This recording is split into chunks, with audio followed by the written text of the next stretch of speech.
On February 17 of 2021, the police in Coolidge, Arizona were called out because a 19-year-old man was found bound and gagged near a water tower.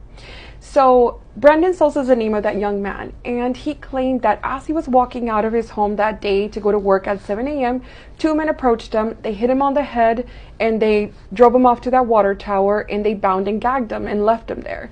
The police asked him, what did those men want, or did they take anything? There was no actual robbery. Nothing had happened, right, besides that. And he claimed that his father had left him a large sum of money, and it was actually hidden or buried in different parts of the city, and that's what they wanted. They wanted to get to that money. And in order to get to that money, they were threatening him, and they had kidnapped him that day. So the police goes on to make their investigation and try to figure out what happened to Brandon that day and see if they could identify these men. Looking at all this stuff, they see that there's a security camera right in front of Brandon Souls' house. So they go over to that place and they get that security footage. Once they get that security camera footage, they're able to see that in fact Brandon walked out of his house by himself.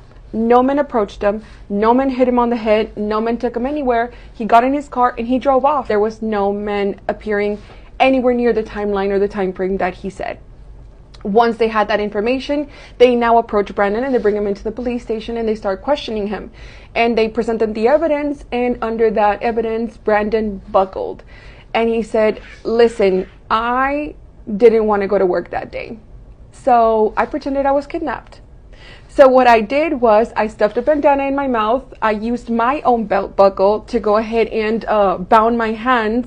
Then I threw myself on the ground, laid there. I scooted over to the side of the road to make sure that any passerby was able to see me so I could get some help and get them to call the police. So the Coolidge Police Department actually took to Facebook and they posted about the incident publicly so that everyone would know what actually had happened. So a male subject whose hands were bound behind his back with a belt and a bandana stuffed in his mouth. Initially, the subject reported to officers that two masked men had kidnapped him, hit his head, knocking him unconscious, and drove him around in a vehicle before they left him in the area that he was found.